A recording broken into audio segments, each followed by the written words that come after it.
e a tua graça no nome poderoso de Jesus. Amém e amém.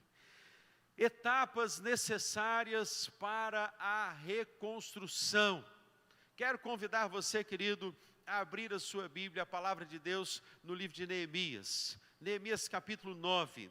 Nós vamos ler a partir do verso de número 8. Neemias, este homem que no meio da crise se levantou para ser a voz da esperança.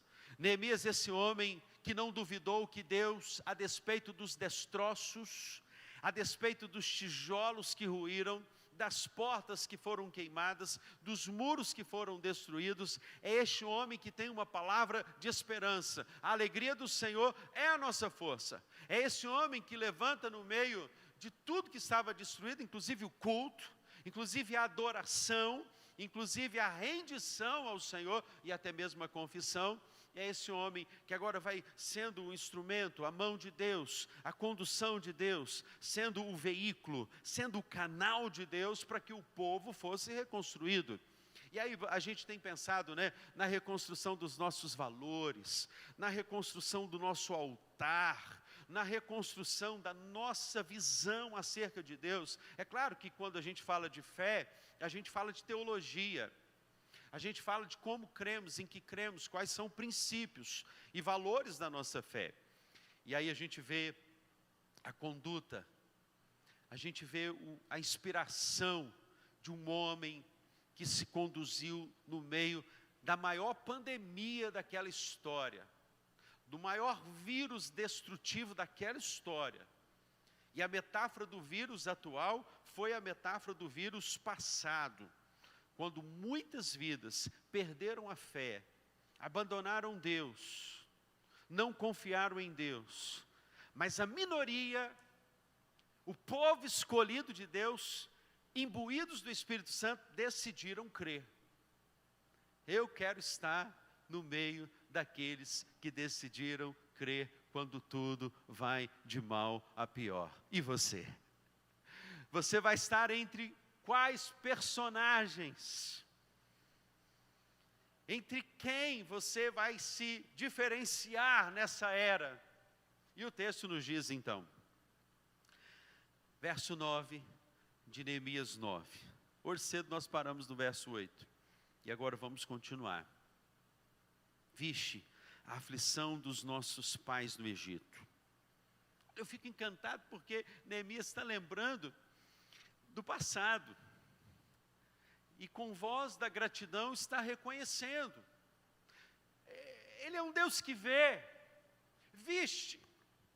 É como se o próprio Neemias dissesse assim: o Senhor não perdeu o olhar da história, o Senhor não deixou de ver no tempo da maior seca e da maior fome, da maior escravidão, tu vistes. Meu amado, Deus é Deus que vê, Deus é Deus que te enxerga, Deus é Deus que sabe agora o que você está pensando, Ele sabe que você está se preocupando, Ele sabe o dia de amanhã da sua vida, algo que eu não sei o passado, eu vivo hoje, eu só tenho hoje, o amanhã eu não sei, mas o Senhor vê, Ele é o mesmo ontem, é o mesmo hoje, será eternamente, é o Deus que vê. E o texto diz então: e lhes ouviste o clamor. A gente fica surpreso, porque quando você, pobre mortal que é, e eu também, ouvimos de um Deus que Ele ouve o meu clamor. Você sabia que o Salmo de número 56, ele diz sobre você uma coisa? Ele diz que cada lágrima que você derrama, Deus recolhe no seu odre. Louvado seja o nome do Senhor. Cada lágrima minha, o Senhor está recolhendo. Então, quando eu oro, quando eu choro, quando eu busco, quando eu me quebranto, quando eu intercedo pelos povos não alcançados, quando eu peço por minha própria situação, e há situações dentro de nós, queridos, que só Deus para quebrar essa muralha, não é verdade? Quando nós olhamos para dentro de nós, nós quebrantamos, choramos. cada lágrima o Senhor está recolhendo. Ele pode até não responder naquele momento, imediatamente e da maneira como você quer. Mas Ele recolheu, Ele tomou para si, Ele viu a sua aflição, Ele ouviu o seu clamor. E o texto diz: fizeste sinais e maravilhas contra Faraó, vistes a aflição e o clamor junto ao mar vermelho, fizeste sinais, maravilhas, e os seus servos contra todo o povo da sua terra, porque soubeste que os trataram com soberba, e assim adquiriste renome, como hoje se vê. Dividiste o mar perante eles, de maneira que o atravessaram em seco. Lançaste os seus perseguidores nas profundezas como uma pedra de águas impetuosas. Guiaste-os de dia por uma coluna de nuvem, de noite por uma coluna de fogo, para lhes alumiar o caminho por onde haviam de ir. Desceste sobre o monte Sinai, do céu falaste com eles, e lhes deste os juízos retos, leis verdadeiras, estatutos e mandamentos bons. O teu santo sábado lhe fizeste conhecer preceitos, estatutos e lei, por intermédio de Moisés, o teu servo, lhe mandaste. Pão dos céus lhe deste na sua fome, e águas da rocha lhe fizeste brotar na sua sede. E lhes disseste que entrassem para possuírem a terra que com mão levantada lhe juraste dar. Porém, eles, os nossos pais, se houveram soberbamente, endureceram a sua cerviz e não deram ouvidos aos teus mandamentos, recusaram ouvir-te. E não se lembraram das tuas maravilhas que lhes fizeste, endureceram a sua cerviz e na sua rebelião levantaram um chefe com o propósito de voltarem para a sua servidão no Egito. Verso de número 17, o final. Você pode ler comigo? Você pode se apaixonar de novo por esse texto? Olha o que o texto diz: porém, vamos juntos, igreja? Tu, ó Deus, perdoador, clemente e misericordioso, tardio em irar-te e grande em bondade, tu não os desamparaste. Louvado seja o nome do Senhor. Vamos dar uma pausa aqui. Existem algumas etapas necessárias, queridos, para a nossa reconstrução. Quando a gente fala de construção, a gente logo pensa nos fundamentos, os nossos fundamentos.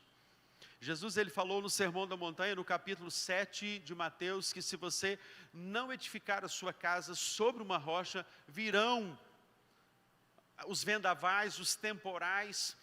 Bateu forte o vento contra aquela casa e ela não subsistiu porque ela não estava firmada sobre a rocha. Aquela casa que é firmada em um fundamento vulnerável, frágil, fraco, não resiste. Quando a gente fala de etapas de reconstrução, portanto, a gente fala lá dos alicerces. E alicerce lembra princípio, lembra onde eu estou agarrado, lembra onde eu estou firmado. As rachaduras do tempo, inevitavelmente, na parte exterior das construções, elas vêm.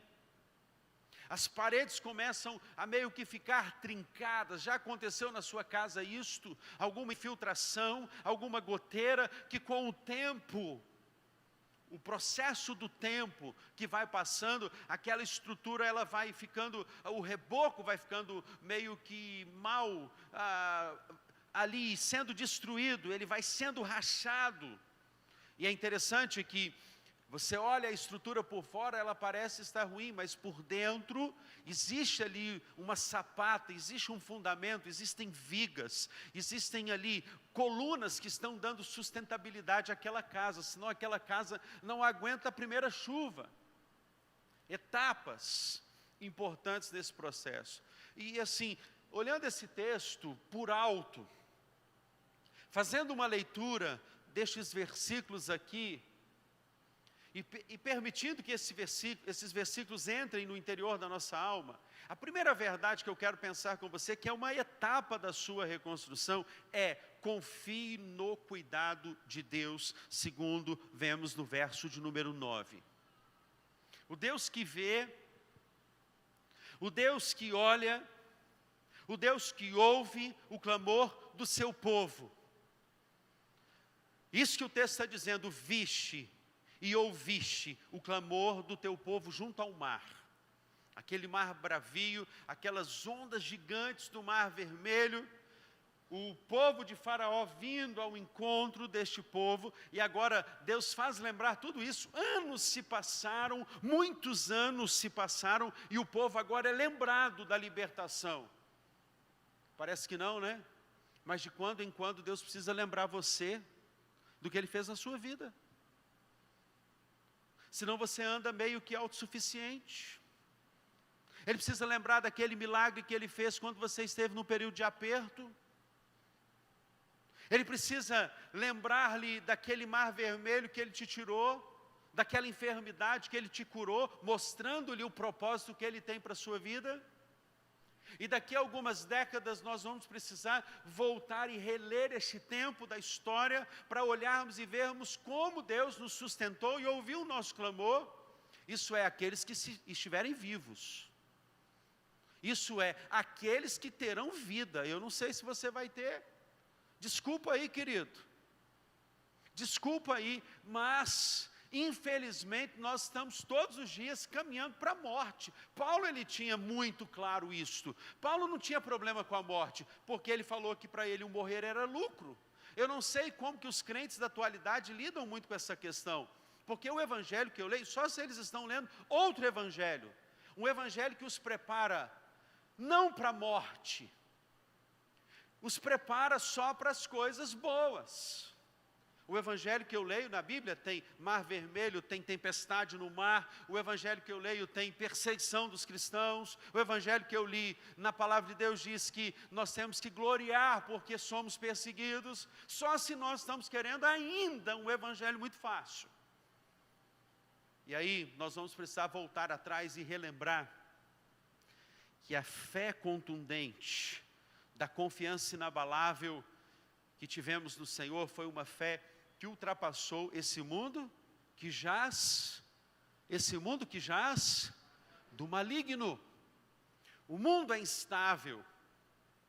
Acontece uma coisa lá no Japão, na China, a bolsa de valores fica instável. O dólar aumenta, o euro aumenta, o barril de petróleo aumenta, tudo mexe, porque você está em um mundo instável.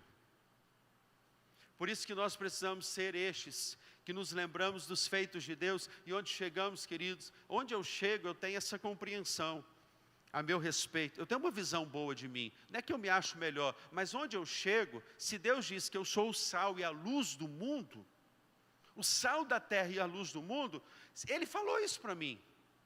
Eu só tenho que me apropriar daquilo que Ele falou para mim. Onde eu chego, a luz chega, louvado seja o nome do Senhor. Onde você chega na sua casa, no seu trabalho, na sua empresa, na sua escola, onde você pisa, servo de Deus, chega a luz, chega a palavra de confiança, e Deus queria trabalhar isso na vida do seu povo.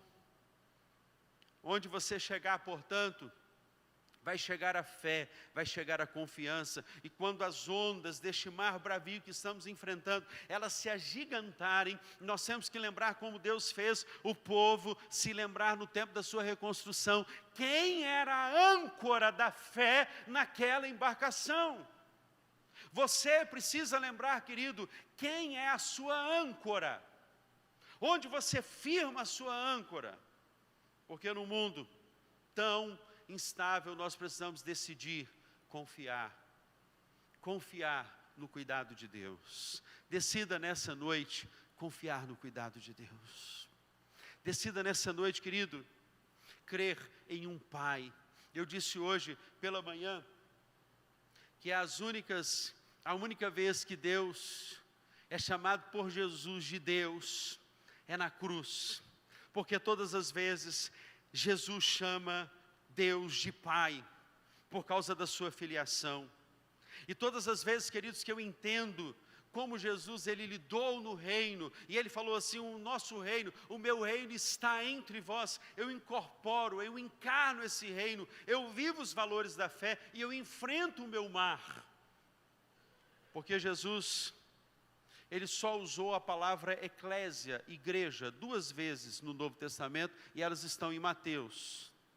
Foi em Mateus 16, quando na afirmação de Pedro diz, tu és o Cristo, e Jesus diz, sobre esta pedra edificarei a minha igreja. E em Mateus capítulo de número 18, quando ele diz sobre perdão, que quando alguém resiste em não perdoar, e não liberar o perdão, você tem que ir e falar à igreja, sobre aquela conduta de falta de perdão. Só 2 vezes. Mas pense comigo, nos evangelhos, 82 vezes aparece a palavra reino, a palavra basileia. No Novo Testamento, então, para Jesus e para a ótica de Deus, o reino incorporado em nós, ele tem maior valor. Quando você entende isso na sua vida, você passa a ser um cidadão do reino de Deus. E aí, uma fé grande, ela atrai os céus para a terra. Uma fé pequena pode até te levar para os céus, mas uma fé grande, ela vai trazer os céus para a sua existência. Guarde isso no seu coração. Quando você entende o valor de confiar, e a Bíblia vai dizer no Salmo de número 125, que nós confiamos é no Senhor, a nossa confiança está em Deus, nós confiamos no Senhor. Ele é aquele que nos dá o poder para confiar, para crer, e por isso eu vou solidificar a minha fé. Lá na mitologia grega, queridos, eles tinham um tal de Zeus, que ficava lá no Panteão, ele ficava lá no Olímpico, e eles acreditavam que os raios, eles acreditavam que tudo que acontecia na terra vinha por causa de Zeus. Tudo que estava acontecendo era por causa de Zeus. E hoje, eu temo, porque as pessoas estão acreditando em tudo que vem. As pessoas acreditam na árvore, abraçam a árvore. As pessoas acreditam no gnômio, abraçam o gnômio. As pessoas acreditam no Papai Noel e abraçam o Papai Noel. Tamanha é a carência das pessoas. Tamanha é a falta de confiança no tempo de luta. Tem pessoas que desesperadas, elas vão a um centro de macumba, vão a um centro espírita, vão a qualquer lugar para dar vazão até mesmo à sua carência, à sua necessidade. Portanto, ouviste, guarde isto. Deus, o importante não é você conhecer Deus, mas é Deus conhecer você. É você ser conhecido por Deus. O mais importante na sua fé e na sua caminhada é você ser conhecido por Deus. É por isso que Paulo vai dizer, eu sei em quem eu tenho crido. É por isso que Paulo vai dizer, eu não vou atentar para as coisas que eu vejo, mas para as coisas que eu não vejo, porque as coisas que vejo são temporais. Sabe essa pandemia que nós estamos passando? Ela é passageira. Creia nisso nessa noite, essa pandemia é passageira. Todo dia você ouve uma coisa, você ouve de um médico, ouve de um biólogo, ouve do Instituto Butantan, ouve do instituto lá que fez a vacina, você ouve muitas coisas. Essa vacina não é tão forte não. Não, a vacina Coronavac, ela é mais forte, porque são 2 doses. A do outro laboratório lá nem é tão boa assim. Queridos, com vacina ou sem vacina, eu creio que quem me protege é o Senhor que vê a minha aflição. É vacinado, não vacinado, você está protegido, é pelo Senhor, porque tem gente que vacinado morre, tem gente que com a vacina morre, porque nosso corpo é mortal, nós temos que entender isso, mas é essa presença maravilhosa de Deus em mim, que habita em mim, por isso que Paulo fala, mesmo que o meu corpo exterior esteja a se desgastar, o meu homem interior, ele se renova de dia em dia. nossa leve e momentânea tribulação. Momentânea. Meu irmão, creia nisso nessa noite. Vai passar, queridão. Vai passar, queridona. Vai passar, vai passar. Você só precisa confiar no cuidado de Deus. Em segundo lugar, experimente a provisão de Deus. Experimente a provisão. E aí, querido, eu tenho que me reportar aqui aos versos de 13 a 16 para que você veja. Você pode imaginar a grandiosidade do que Neemias é lembrado a dizer: isso que é fé. Isso aqui para mim é fé. Os anos passaram, mas o marco de Deus na história do povo perpetuou os anos. Isso para mim é fé. É fé que se sustenta, não é fé que é vento, que é passageira, que é euforia, que passa rapidamente. É fé. O texto diz no verso 13: desceste sobre o monte Sinai. Olha as declarações de um homem, anos após anos, com uma fé inabalável. Do céu falaste com eles, e lhes destes ouvidos retos. Sabe uma coisa que Deus ministrou agora aqui no meu coração? A importância de você, mãe, de você, pai, de você, tio, de você, avô, de você, a mãe, a avó, você deixar os legados de fé para os seus filhos. Porque Neemias veio gerações e gerações posteriores, mas os filhos dos filhos que ouviram sobre a fé dos pais, mantiveram-nas viva. A fé ultrapassou os idos, os anos. Por isso Paulo afirmou: olha, eu combati o bom combate, eu guardei a fé. Eu guardei a fé e eu acabei a carreira. Comece bem, para você terminar bem. E o texto nos diz, portanto, que com eles lhes destes os juízos que são retos, leis verdadeiras, mandamentos que são bons. E aí eu faço uma conexão com o que Jesus disse: os mandamentos de Deus, eles não são pesados, eles não são penosos, eles são bons. Agora, atente para o verso de número 15: pão dos céus lhes deste na sua fome, água da rocha lhes fizeste brotar na sua sede, e lhes disseste que entrassem para possuírem a terra que com a mão levantada lhe juraste a dar. Deus dá pão, maná dos céus todos os dias, e eu estou aqui vivo, eu estou aqui alimentado, eu estou aqui satisfeito.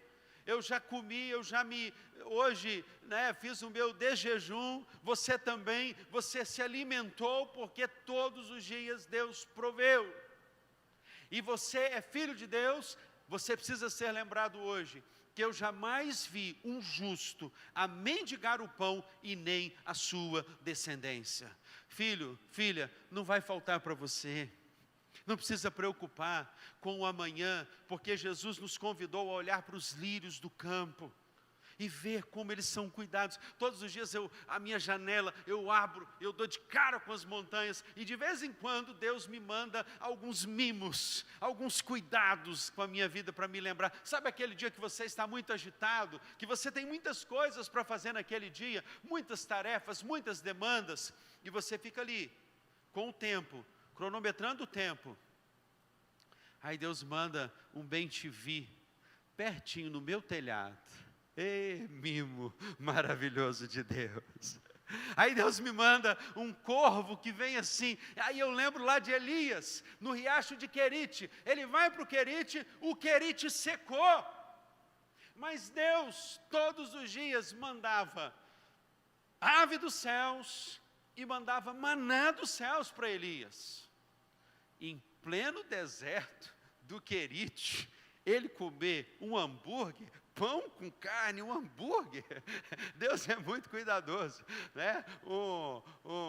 Ele dava para ele, né, um cheeseburger, como é que é, um frango chique, né? Ele comia algo muito especial ali, naquele riacho. A água está secando, e Elias olha aquele riacho secando, mas ele confiava no Jeová Jireh dele. Para onde ele vai? Ele vai para casa da viúva de Sarepta, numa fome terrível. E Deus manda para Elias uma palavra e diz assim: Elias, você vai chegar lá e vai falar para aquela mulher cozinhar para você. E ela só tinha um pouquinho de pão, ou de farinha, e um pouquinho de azeite. E o pão, né, aquele azeite que era misturado ali, juntamente com aquele trigo da época, ela faz um pão e alimenta. E aí é de milagre em milagre, porque Deus multiplica aquilo que é pouco, porque aqueles que creem na provisão de Deus, é o que Deus faz com este povo, e é o que Ele vai fazer com a sua vida, no nome poderoso do Senhor Jesus. Creia no seu Jeová Jireh, creia e confie que Deus não vai faltar. O meu Deus cuida de mim, o meu Deus cuida de você, o seu Deus está provendo para a sua vida o necessário. E é essa fé cristã, a fé em Cristo, apontada para a pessoa de Cristo, que vai nos diferenciar neste tempo tão difícil que estamos vivendo, porque estamos firmados na rocha, estamos firmados no Senhor. A Bíblia diz: porque nós não andamos por vista, mas andamos por fé. 2 Coríntios capítulo 5, verso de número 7. A Bíblia diz ainda: porque todo que é nascido de Deus vence o mundo. E esta é a vitória que vence o mundo, a nossa fé. 1 João capítulo 5, verso de número 4. A Bíblia diz mais, em Hebreus 11, verso 1. Ora, a fé é o firme fundamento das coisas que não se veem, a convicção de fatos que se comprovam e são confirmados, não por aquilo que vemos, mas a convicção de fatos que se esperam. Você precisa crer, querido, que não é o fim, e não é palavra aqui de encorajamento só para você, não é uma palavra de ânimo, não é uma palavra de autoajuda, é uma palavra para aqueles que confiam no Senhor, que são como os montes de Sião, que não se abalam, mas permanecem para sempre. Porque, meus amados, a Bíblia diz que sem fé é impossível você agradar a Deus, porque é necessário que aquele que se aproxima de Deus creia que Ele existe, e Ele é galardoador daqueles que o buscam. Quando você busca com a sua fé, quando você ora com a sua fé, você ativa no mundo espiritual um olhar de Deus diferenciado, porque se Deus não tivesse um olhar diferenciado para os homens da terra, Ele não teria dado instrução para que uma galeria da fé fosse escrita. Se a nossa fé, em meio àquilo que é comum, não ativasse o olhar de Jesus e de Deus, Deus não teria dado tanto valor a um Zaqueuzinho que subiu a um sicômoro, uma árvore, para ver Jesus e chamou a atenção de Jesus. Ele chamou a atenção de Jesus com a fé dele. E Jesus não estava nem ligando para o passado de Zaqueu. Esses dias eu falei no culto de quarta pelo Facebook, para aqueles que duvidam sobre provisão e fidelidade no Novo Testamento. Se você for pegar a risca no Novo Testamento, queridos, foram 4 vezes mais a restituição de Zaqueu. A palavra de João Batista foi: olha, aquele que tem 2 túnicas, dê uma, 50%. E tem gente que questiona ainda a mesquinharia daquilo que acha que é muito devolver para Deus. Se você acha que é muito devolver a sua parte para o Senhor, pede a Deus para diminuir a sua provisão, que você vai dar menos. Se você todos os dias ainda tem o coração dividido para ser fiel a Deus, escuta o que eu estou te falando, nós estamos falando de provisão, escuta o que eu estou te falando, pede a Deus para baixar, você vai dar menos. Porque se você faz as contas e você acha que é muito, é porque Deus está provendo muito na sua vida, e louvado seja o nome do Senhor. Seja fiel no tempo da dor, seja fiel no tempo da tribulação, e você vai ver, Deus procura os fiéis da terra. Nós ouvimos falar sobre o mundo islâmico, nós ouvimos falar sobre os povos não alcançados, nós ouvimos falar, queridos, da China comunista, e eu fico encabulado como ainda existem pessoas que, ao ouvirem falar de um sistema rígido, de uma revolução que aconteceu na China, na época de Mao Tse-tung, e quando ele chegava lá nas escolas, ele visitava as escolas e dizia o seguinte: crianças, fechem os olhos. E aí, ele fazia o teste: orem a Jesus, orem ao Deus que muitos aí estão pregando, abram as mãos e fechem os olhos, peçam pão. Ele fazia o teste: peçam pão. E as crianças pediam, e nada acontecia. Agora, orem e peçam a Mao Tse-tung. Orem e peçam às crianças inocentes. Por isso que Jesus falou: deixai vir a mim as criancinhas, porque de tais é o reino dos céus. Elas são ingênuas, elas são puras, elas creem. E nós precisamos ser como as crianças mesmo, no fato de crer. E quando eles pediam, ele, armado, organizado com os seus homens, ia lá e dava pão às crianças. Isso é lavagem cerebral. É isso que ele fazia naquela época, porque mudou a visão das crianças. E é por isso que o mundo islâmico, ele investe pesado nas crianças. Vamos procriar. Um homem pode ter 8 mulheres, ele pode ter muitos filhos, porque à medida que vai massificando a teoria deles, de Maomé, e vão adorando outros deuses, sabe o que vai acontecendo? As gerações vão perpetuando com aquela teoria herética. E quando eu ouço sobre isto, eu estou tão egoísta com as minhas coisas, eu estou tão centrado na minha desorganização financeira, que eu não tenho nem como a Bíblia diz, para que você tenha para acudir o necessitado. E aí você fica constrangido, se enche de culpa, se enche de peso. Eu não tenho nenhuma oferta. Deixa eu te dizer uma coisa, querido: Deus não está preocupado com a quantidade que você vai doar, porque Ele valorizou justamente a oferta da viúva pobre, e Ele falou: essa mulher deu mais do que todo mundo. Separe a sua oferta, separe o seu melhor, separe a sua primícia. Diga para você: meu liquidificador, a hora que eu vou bater o suco, a limonada, ele está derramando água, mas eu vou aguentar mais um pouquinho, porque eu preciso entregar minha oferta de amor para a obra missionária continuar. E Jesus vai voltar quando o Evangelho for pregado em todo o mundo. Você faz parte disso, querido. Você faz parte disso. Talvez você diga: o pastor João Marcos falou assim, são 25 centavos por crente batista. Nós estamos falando de nós. 25 centavos, isso é uma vergonha. É eu olhar para você aqui e ter a média e dizer assim: 25 centavos é o que você dá. Sabe o que você dá? Quando você dá um pouquinho a mais, você está dando para o seu irmão que não dá. Mas a média geral é 25 centavos. A gente pode mudar isto e crer na provisão, porque Deus enviou o pão dos céus. Todas as vezes, queridos, que eu chego com esse coração agradecido, eu estou depositando no depósito dos céus. Essa é a minha senha, essa é a minha chave, porque hoje para tudo, para você ativar qualquer depósito, você precisa de uma senha, não precisa? Você precisa de uma chave, é a chave do Pix, é a chave da senha. Você, para ir lá e fazer a sua biometria e sacar o seu dinheiro, você precisa da sua senha. Os depósitos de Deus estão cheios. E quando você ora e busca a Deus crendo na provisão dEle, a Bíblia diz: e o vosso Pai que está nos céus vos recompensará. Sabia, Reinhold, que Deus tem presentes para a sua vida? Sabia, meu amado Rodrigo, que Deus tem presentes hoje para a sua vida? Sabia que o depósito de Deus, Leonardo, estão repletos para a sua vida? Ele é o Deus da provisão. Decida, portanto, acreditar. Agostinho disse que ter fé é dar uma folha em branco para Deus escrever a minha história.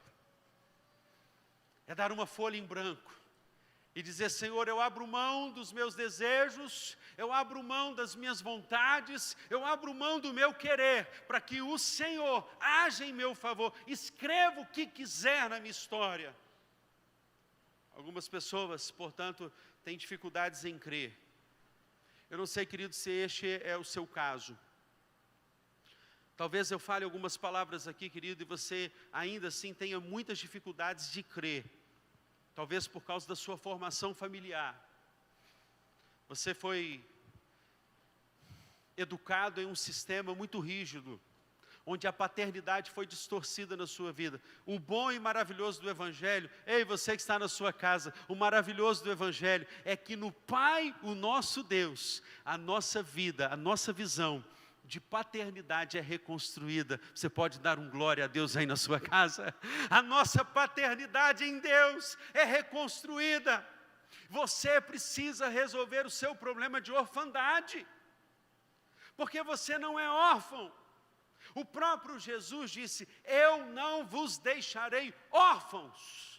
Deus disse isso na sua palavra: eu enviarei o Consolador. Eu vou enviar consolo todos os dias. Quando o meu coração ficar estremecido com as mortes que eu ouço, eu vou crer que o Paráclitos, o Consolador, vai agir em meu favor. Louvado seja o nome do Senhor. Você pode glorificar o nome do Senhor nessa noite, querido? O Paráclitos, o Consolador, prometeu consolo para a sua igreja. Talvez você tenha dificuldades em crer nessa noite por causa da sua desilusão existencial. Você ficou desiludido. Você primeiro se iludiu e depois ficou desiludido, desencantado com a fé, desencantado no crer, porque pessoas maltrataram você, pessoas abusaram de você, pessoas traíram você, pessoas brincaram com os seus sentimentos, e hoje você tem dificuldade de crer e de confiar na provisão de Deus. As figuras, os papéis daqueles que foram colocados na sua vida, ficaram distorcidas, essas figuras, estes papéis. Talvez por essa distorção paternal ou maternal. Por isso que eu decido crer. Até um filósofo chamado Immanuel Kant, ele chegou a dizer o seguinte: a minha fé na Bíblia, que me serviu de guia em minha vida moral e literária, quanto mais a civilização avance, mais será empregada a Bíblia. É a minha fé na Bíblia, é a minha fé nessas Escrituras. Por isso que a Bíblia diz que nós precisamos buscar a palavra de Deus e examinar a palavra de Deus. Por quê? Examinai, examine, solidifique a sua fé examinando as Escrituras. Examinai as Escrituras, disse Jesus, porque cuidais ter nela a vida eterna. São elas que testificam de mim. Até o próprio Estado de Direitos Humanos se reporta à própria Bíblia. Um trauma, uma ferida, uma mágoa, alguém que deveria lhe proteger e não lhe protegeu, infelizmente. Eu sinto muito por isto. Mas eu quero te dizer nessa noite que você não é o seu passado. Você não é aquilo que fizeram com você. Você não é o seu pecado, você não é a falha do outro, você é muito mais, você é um ser precioso que Deus criou para o louvor da glória dEle. E Ele investe dos céus em sua vida, Ele decidiu criar você, Ele vê você como uma pessoa única, igual a você, não tem ninguém. Todas as vezes que eu me olho no espelho, eu falo, igual a mim não tem ninguém. E aí o pessoal fala assim, nossa, mas o Davi é a sua cara. E eu falo, mas ele é bonito, ele é mais bonito, ele é a minha versão melhorada, o Davi é a minha versão melhorada. E aí eu penso, mas ele não é igual, porque Deus investe em mim, porque precisamos dessa coragem para decidir a confiar. Decida hoje dar um passo de fé. Interessante que quando Moisés coloca o bordão sobre as águas, o povo é desafiado a molhar os pés pela fé.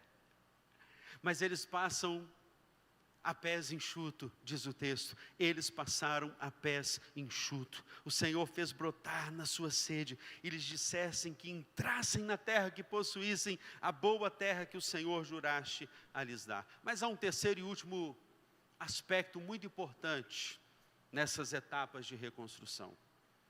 Experimente perdão. Veja o que diz o verso de número 17. Recusaram ouvir-te e não se lembraram das tuas maravilhas. Veja, povo difícil, né? Parece a gente recusa, a gente duvida.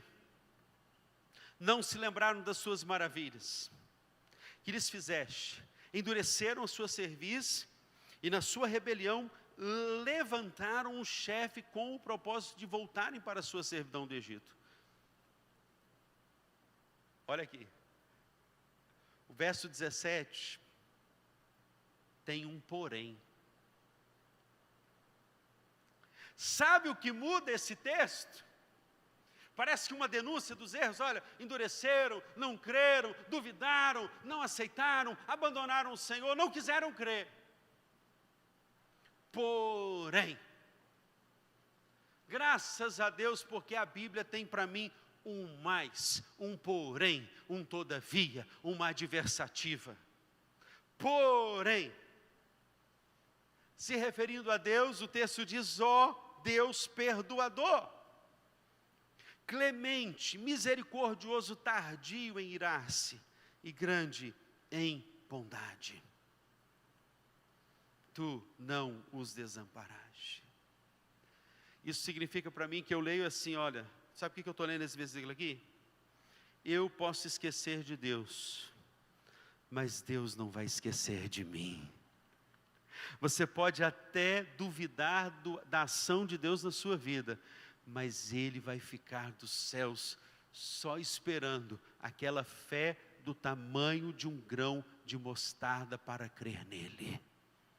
Você pode até, querido, achar que a sua história é ruim. É por isso que a Bíblia diz assim, não lembreis das coisas passadas, não considereis as antigas, eu faço coisa nova. Porventura não o percebeis, eu vou colocar rios no deserto, eu vou colocar caminhos no ermo. Eu acho fantástico que Isaías diz assim, porventura não o percebeste, talvez os seus olhos se fecham, meu irmão. Talvez você está tão focado na circunstância e no problema, que você não percebe. E Deus está dizendo, eu tenho caminho novo, eu tenho rios no deserto. Rio, água, portanto vida. Para Deus, portanto, escrever uma nova história, é como uma professora. Quantas professoras tem aqui nessa noite? Levantem a mão. Já foram, aposentaram vários professores, olha que bênção. A gente louva a Deus pela vida de vocês, professores que no tempo da pandemia estão vencendo a dificuldade da mídia, dando aula em casa, vencendo as lutas do confinamento e ainda assim, dando o seu melhor para os seus alunos. A gente louva a Deus pela vida dos nossos professores. A minha mãe foi uma excelente professora. E na época da minha mãe, na época da sua mãe, na época das nossas mães, não existia esse tipo de lousa que tem hoje, ou de quadro que tem hoje. Na verdade era quadro, que chamavam de quadro negro, mas ele nunca foi negro, ele sempre foi verde. E aquele quadro, para a professora dar a nova matéria, o que ela precisava fazer? Apagar a matéria velha. Isso significa que Deus só vai te dar coisas novas o dia que você decidir apagar a matéria velha da sua história. Porque o mais importante para o aluno não é a matéria que se foi, é a matéria do hoje, é do que, daqui, do agora. Essa matéria que você está recebendo. Eu creio que o melhor dos meus anos eu estou vivendo aqui e agora com o meu Deus. E você precisa crer, querido, que enquanto você tem vida, você está vencendo, você vai vencer. Aceite o perdão, aceite a graça. Foi o pastor Rick Warren, quando fala sobre o perdão no livro Uma Vida com Propósitos, que ele diz uma coisa que eu nunca esqueci.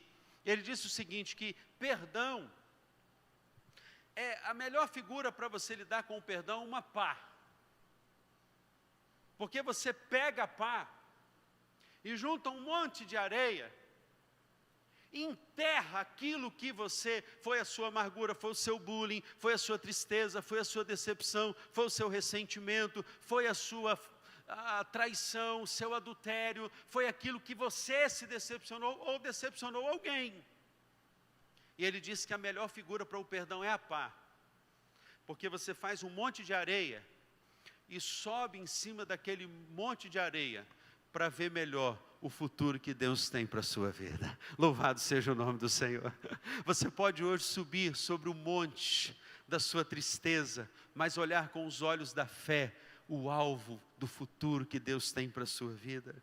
É você que foi olhado e visto da cruz quando Jesus disse: perdoa-lhes, porque não sabem o que fazem. Foi Martin Luther King que disse uma coisa sobre o perdão. Ele diz assim: o perdão é um catalisador que cria uma ambiência necessária para uma nova partida e para um novo começo. É esse perdão que você aceita, que você compartilha. E como vai dizer John Bevere no livro Ressentimento, a isca predileta de Satanás é que você precisa atentar, porque se o ressentimento existe no seu coração, se você guarda o rancor, essa é a isca predileta de Satanás para te acuar, te intimidar e para te tirar do centro da vontade de Deus. A Bíblia, então, nos convida a perdoar. Foi o Stephen Furtick que disse uma coisa muito interessante sobre o perdão que é liberado dos céus para cada um que confessa e crê no Senhor. E ele disse assim, que neste momento, em todo o mundo, pessoas estão se voltando a Jesus em fé, e no céu, Ele está pedindo ao Pai que as perdoe. É quando Ele diz que a cada segundo, existem 55 mil pessoas que estão recebendo o perdão de Deus. O próprio Deus está dos céus. Você imagina isso, querido?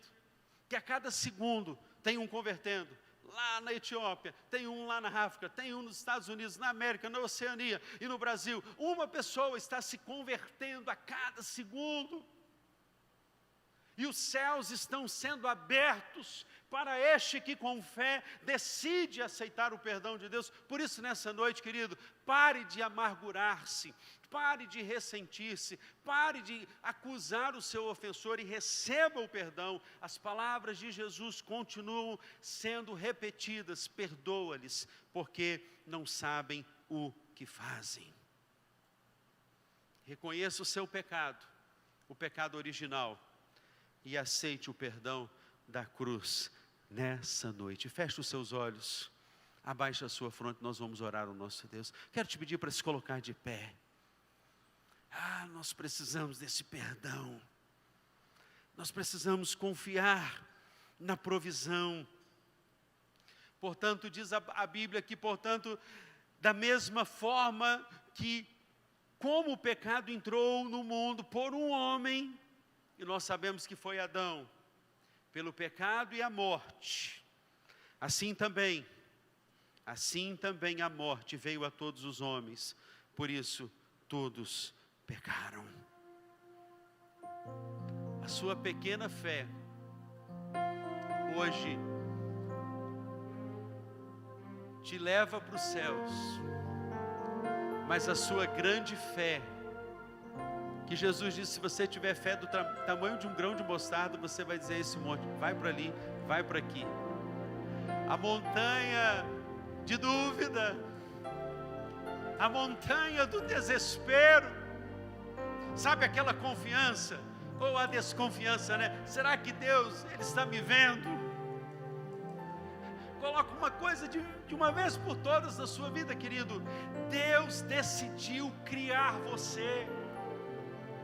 Você não é um acidente, você é um filho amado, e todos quantos o aceitaram, deu-lhes o direito, o privilégio de serem chamados filhos de Deus. Antes uma criação rebelde, distante, mas você decidiu crer, e decidiu liberar o perdão. Por isso, da cruz, Jesus disse: tetelestai, está consumado, está perdoado. Da cruz o Senhor disse: eu olho essa minha nação e eu perdoo todos aqueles que crerem no meu nome. O Hebreus vai dizer, portanto, visto que temos um grande e sumo sacerdote que adentrou os céus, Jesus, o Filho de Deus, apeguemo-nos com toda a firmeza da fé que professamos. Decida hoje aceitar o perdão, liberar o perdão. Feche os seus olhos, eu quero orar por você. Eu quero orar por sua vida. Quero orar por suas motivações. Quero orar para que, sabe, aquela oração que você faz e os céus ouvem, porque não há impedimentos, porque hoje você decidiu perdoar. Eu sei que há muitos aqui que foram feridos pela vida. Eu sei que há muitos aí que foram machucados pela vida, mas hoje tem perdão dos céus para a sua vida. Creia nisso nessa noite. Hoje os céus estão abertos para a liberação da sua vida, a libertação do seu coração. Vamos orar ao nosso Deus. Você tem uma ferida na alma, tem um rancor, um ressentimento, uma tristeza que você não consegue lidar com ela. Hoje é dia de colocar sobre a cruz e dizer: Jesus, traga luz para que a minha dívida, como disse Paulo, ele rasgou a cédula que era contra nós e cravou-a lá na cruz. Hoje toda a dívida é perdoada, porque você decide confiar no cuidado de Deus, decide crer na provisão de Deus e decide aceitar o perdão divino para os seus pecados. Feche os seus olhos, nós vamos orar ao nosso Deus. Pai, nessa noite que trazemos à memória os feitos do Senhor, o ungido pode ungir, o perdoado está liberado para perdoar, porque em Ti temos, Pai, a fonte da nossa vida. Somos perdoados. Deus perdoa imediatamente, Deus perdoa completamente, Deus perdoa repetidamente, Deus perdoa gratuitamente. Esse é o perdão de Deus para a sua vida nessa noite. Aceite este perdão agora e creia no nome do Senhor Jesus. Creia que o Senhor está te dando um novo coração. Peça isso com fé: Senhor, dá-me um coração igual ao teu. Louvado seja o teu nome. Pra dentro de mim nada encontrarás de bom, mas um desejo eu tenho de ser transformado. Preciso tanto do teu perdão. Dá-me um novo coração. Início